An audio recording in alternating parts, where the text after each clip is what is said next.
Can you start any project without working out how much it will cost you? Welcome to the Conquer Your Mountains Week 4 podcast titled Counting the Cost, where we will explore how you can get better at understanding the true cost of what you aspire to achieve. Today's episode is all about understanding upfront the real sacrifice you must be prepared to make for your plans to succeed. If you are following the Conquer Your Mountains reading plan, you are in week 4 that has the exciting name of Numbers, based on a story about counting the number of soldiers available for military service. In other words, do you have faith that you have the right numbers to win your battle? I'm excited to once again have Jonathan Miller joining me today, backed by popular demand. Jonathan is a chartered accountant, and over the past 20 years, he has held various senior leadership positions, such as head of finance.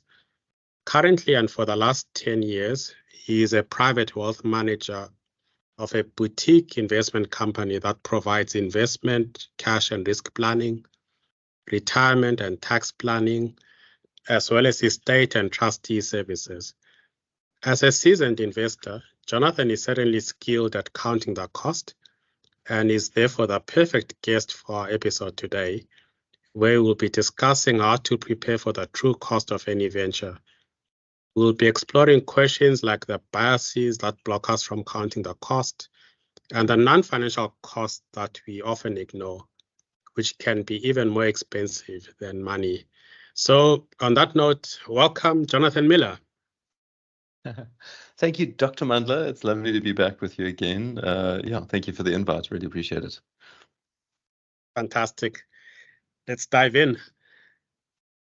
Jonathan, when you start a project, whether personally or in business, you could have a certain bias that prevents you from counting the true cost. Why is this, and what are the emotions that interfere with our counting processes? I think there's lots of reasons, Mandla.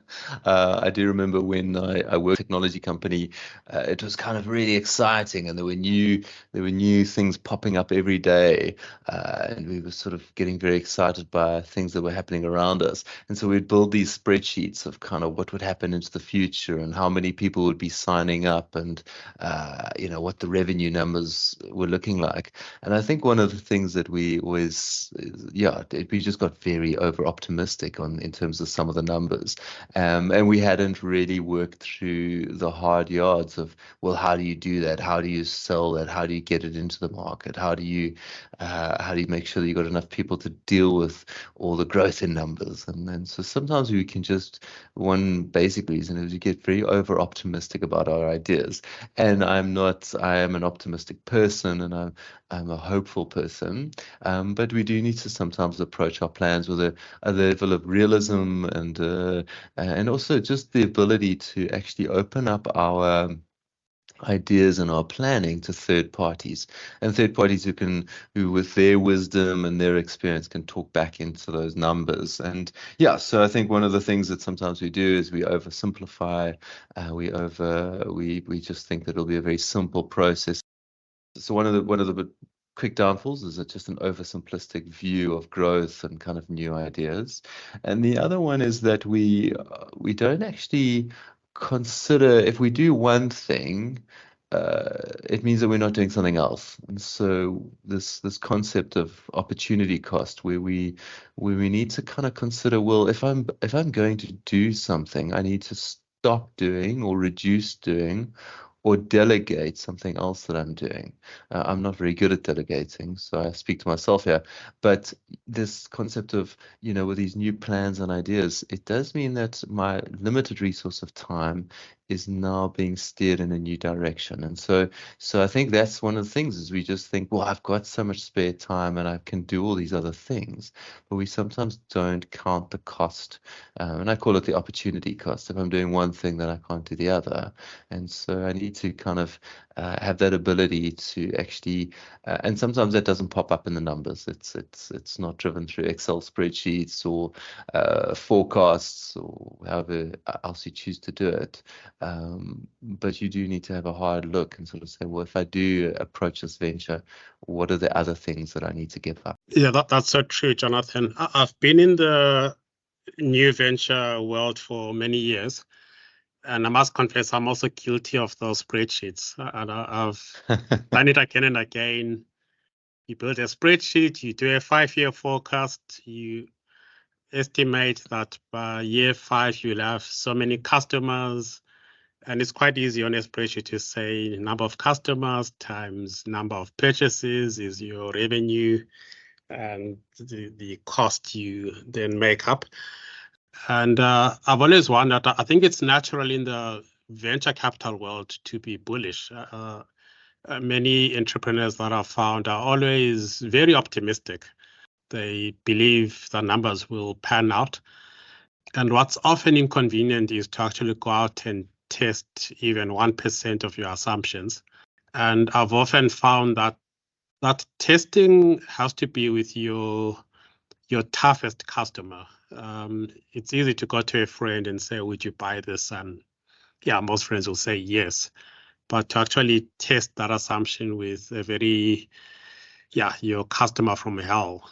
And if you can prove it with that customer, then the rest of your assumptions could have a chance. Totally. I mean, the one thing I often think through is, I think the problem sometimes with Excel spreadsheets is it just assumes a linear path, and so that you would consistently keep growing. And we have these sort of growth forecasts where maybe in the first 2 years we don't grow so well, and then after year 3 or 4 we have this massive ramp up. But I've loved this concept of scenario planning, where we tell ourselves different stories and we kind of paint the different stories that go into the future. And I love entrepreneurs and visionaries because they lead us into a space of the future, and without them, the world wouldn't move forward. And so you don't want to dampen the enthusiasm of entrepreneurs, etc. But at the same time, this incredible skill set of being able to scenario plan what that future looks like, and then be able to build the systems and build the resources around that is equally as important. And so, yeah, I love this idea of scenario planning, so that it allows for, if different scenarios happen, that you actually have the ability to deal with it. And it's a less linear model. It's more of a storytelling type of situation. That was kind of the approach that I began to take, is sort of say, if I scenario plan, what would that story look like in 3 to 4 years? And so then it actually leads us into that place, and we have a better view of what the future looks like and what the costs, etc., of that look like. So true. I think when you look at scenario planning, you're looking at other possibilities that you might not have thought of. And another way of doing that is to also surround yourself with people that think differently from you. Yes. We find entrepreneurs are key in that they are often unreasonable, and those people must exist. We like having the likes of the Elon Musks in the world, because they dream of new worlds and new possibilities that seem like they can't happen. And yet after many years, they make it. So you need those people. But you also need we often think of ourselves as boring accountants that say, hang on, what if this doesn't happen? What if that risk pans out? Or what if this new venture is actually not ready for the market? Yeah, no, agreed. I've worked with some incredible visionaries and I just love that they're able to bring the future to today, and they almost live in the space of saying, well, they almost live in the future, which is so wonderful, because it drags us all forward. But agreed. Unfortunately, it does also require some people to implement. Yes, it does. And Jonathan, we often think only of the financial cost of a project. What are the other costs that we often overlook when we plan? Yeah, so I mean, this goes for all things within our life. be it that I think we all get very excited and we feel very honored when people want to give us new roles of leadership, or they want us to start a new venture, or they want us to step into new spaces. The reality is, and I mentioned in the previous question, is this concept of opportunity cost, where when I'm doing one thing, I may be potentially giving up on the other. And so if we just look at the Excel spreadsheet by itself, we'd sort of say, oh, well, but it's going to generate X revenue. But sometimes it comes at the cost of family, where suddenly you may be working the extra 2 to 3 hours a day. It may come at cost of your existing client base or the way that your business functions, or it may come in other forms. But it's really trying to kind of unlock and look at those other costs. And one of the best ways is just looking at your diary and your time. And then also the one that is not so easy to pin down is corporate culture. And I've experienced that when we've sort of stepped into new ventures or new spaces, the business sort of, there's new people around and there's new clients on board, and it can actually influence the culture that exists. And the big question is, am I willing to let my culture change for this new venture? Or is it, or vice versa, or is the culture more important than my existing clients? And so what I've often thought about is this an or type of decision, or is this an and type of decision? And what I mean there is, if it's an or decision, it's either I can do one thing or the other, and so one thing may need to end and one thing needs to start. Or I do have that place where, and there's certain decisions where this can be an and decision. And so I can continue to do my business and I can continue to bring on this new venture, and there's enough capacity, and I've counted the cost. I've considered the time of my family, on the finances of the existing business. I've considered what impact it may have on my staff, and the numbers make sense, and that may be an and. So that really comes back to that opportunity cost, but it's going beyond just the pure numbers of it and considering the impact on our personal health, our family health, and our time. Yeah. Yeah, and you talked about the impact on our health, and that's such a good example of a cost which you can create in the future without realizing it. You can get so busy in a new venture, stop exercising, start eating unhealthily, and that cost comes back to bite you. And it might not come in 2 years or 5 years, but suddenly in 10 years' time, you find that you've got a very costly health event, which all started from those non-financial costs that you neglected. For those on the call, Dr. Mandla and I run together in the mornings, and it was actually him that got me into running. We don't run particularly quickly, but we do run consistently. And you are right. I mean, there was a season in my life where I was just not exercising and not getting going. And for me now, I exercise either cycling or running every second day, hopefully every day, most weeks. And I just find it is such a core of who I am now, that even though it's an hour and a half potentially, I feel that it's so important that if I don't do it, I'm ineffective. And so it is a matter of, there are seasons in our life we get busy and potentially we miss one or two, but it's when you're consistently missing weeks of exercise, or consistently missing weeks of being home in time to have dinner with the family, or missing weeks of having weekends off to spend time as a family, that you need to look back at your projects and your time and say, well, actually this is now costing me much more than just the finances. It's beginning to impact on my family and personal life. And so I think those are important bedrocks that you need to make sure remain in place. And they do provide their own fulfillment. I know you've done the comrades, you've done the double century, so you're clearly not an underachiever in this regard. slowly, not very quick. And moving back to the financial world, counting the cost depends on accurate budgeting. What is a wise way to budget for a project, whether it's building a property or setting up a new department? I know we could probably have a whole podcast just on this, but what are the key points that you found so crucial in counting the cost when you've set up something new? Yeah, I think one is so one of the things is really to make sure that you actually do that. You have a financial model that you can build out into the future. If you're not Excel driven, find the person in your team that is able to do that. And the thing that you really want to be staring at and spending a lot of time and thinking about is the assumptions that build that model. A model is only as good as the assumptions that are put into it. So ultimately, it's looking at the new customer numbers. It's looking at the cost per customer. It's really digging deep into those numbers. And obviously you can sort of build a quick Excel spreadsheet and it'll give you a very simplistic answer. But time needs to be allocated and really thinking through those assumptions as best as possible.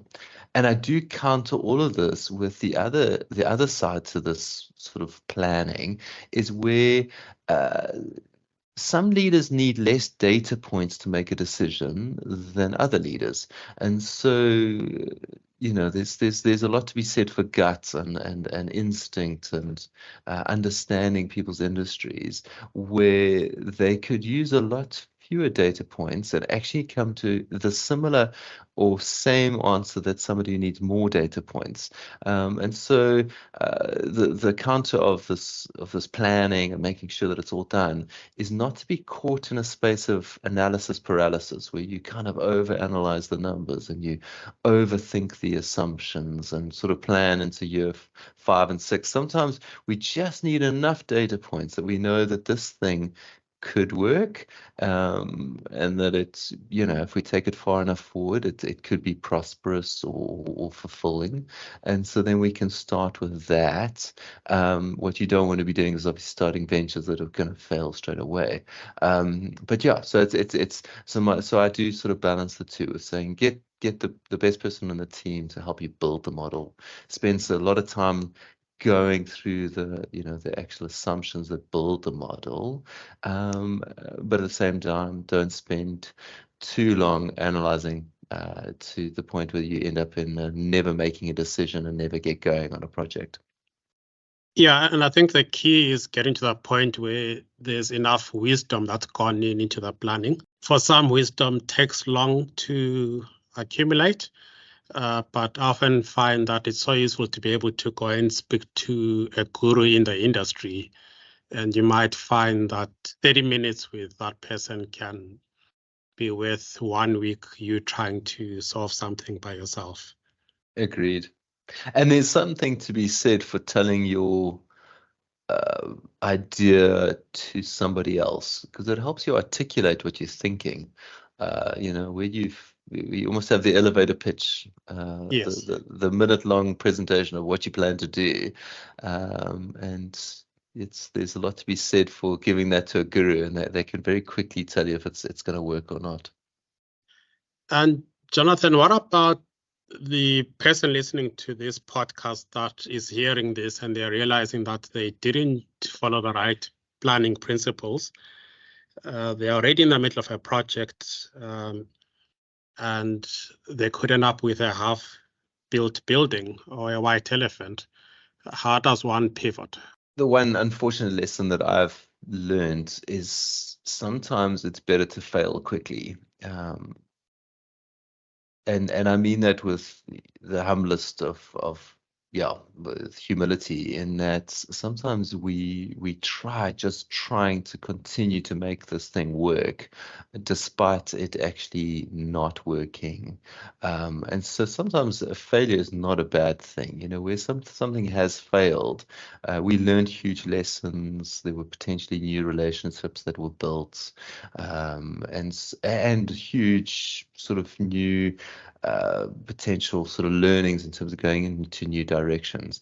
But one thing I would say to people is don't be shy or embarrassed to fail. Failing quickly is not a bad thing. You'd rather fail within the first 3 to 6 months than sort of spend 3 to 5 years just trying to make this thing work, where it's salvageable, where it's, just the big thing there is getting the right people on the bus. Make sure that you are surrounded with the right team to make sure that this thing can go into the future. And sometimes that means us stepping out of positions that we think we're good at, but actually there may be people within our team or co-founders who are better at jobs, and actually being able to hand those over to them. Don't be afraid to fail. It's not the end of the world. Lessons were learned. But on the flip side, where it's salvageable and you actually could steer this thing in the right direction, it potentially sometimes just needs the right team, and also, unfortunately, making some of the tough decisions, because often we can overcapitalize into projects and getting too big a team on board up front, and then needing to sort of shave it right down to make this thing work. Yeah, failing quickly can be the cheapest exit route. Totally. Thanks for your wonderful input, Jonathan. And how can listeners contact you if they require any further professional advice from yourself or your organization? Awesome. So we are based in South Africa, in Cape Town. So the easiest is to just follow through on our website, gda.co.za. You'll see some of the team there and kind of some of the activities that we're involved in. Wonderful. So that's Jonathan Miller, available on www.gda.co.za. We will end the podcast with an extract from my book, Conquer Your Mountains, and I'm reading from week 4, page 29. Sometimes we see God as a tough schoolmaster, just waiting for us to step out of line. We miss the father heart of God, the smile he has as we push through and learn how to crawl, walk, or run, despite our early stumbling. It could be a failed business, a failed job, a failed project, or a failed relationship. We judge ourselves and hold ourselves in bondage rather than break into the freedom of knowing that God is cheering us on.